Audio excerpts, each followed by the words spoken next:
skin and a hawk-beaked nose. Bedecked in jewelry, she puffed on a cigarette, her smoke filling the poorly ventilated loft. She spoke in her falsetto sing-song voice, expounding at length about placing school above all else. We weren't engrossed, we were transfixed, under her total command.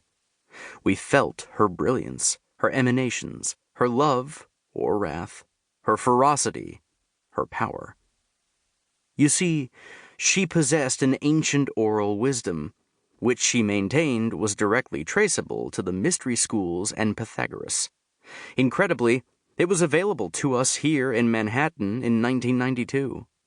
It was called The Work. She taught us how to achieve higher mind and ignore false morality. And we feared her as if she could destroy us at her whim. For S, we would do anything. She gave us detailed directions on how to live our lives. She regulated everything. This was all for our evolution. Where to work, who of our classmates to sleep with, marry, divorce, what to think, what scientific truths should be disbelieved, what social conventions should be ignored, whether someone's child should be given up for adoption to other students, whether a gay male student should be married off to a female student in order to be straightened out, whether to cut off relationships with family and friends. She instructed some of us to cheat on our spouses and sleep with other students. She married off some of us to complete strangers. She had us labor on huge construction projects for free. Some were privileged to help her launder cash and commit tax fraud. We would do anything for her. Some would have gone to jail or killed for S, our teacher, Sharon Gans. This was long ago. We were so young. We were hungry for meaning, friends, knowledge, community, answers, support, and a paradigm to help navigate our lives.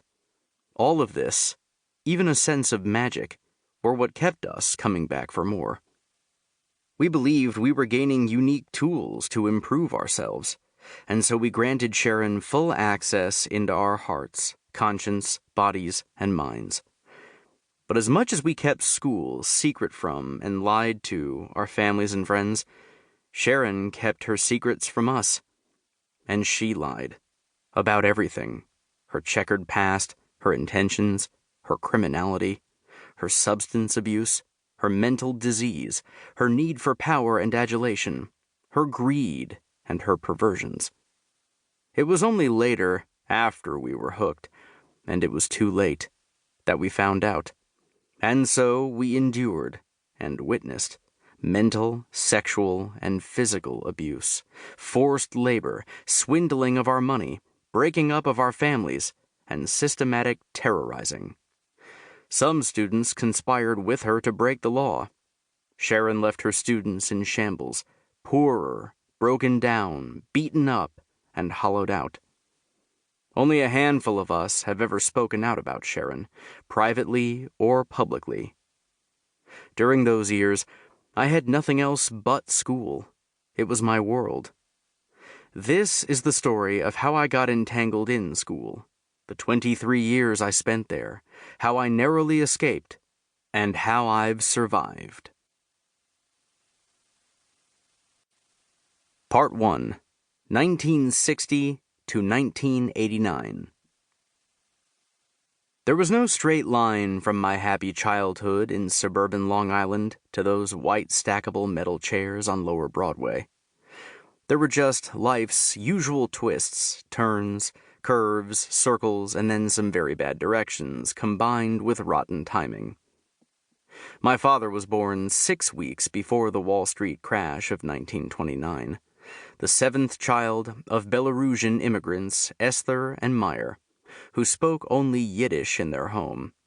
Esther was 45 at the time, already a grandmother, and initially mistook her pregnancy for a tumor.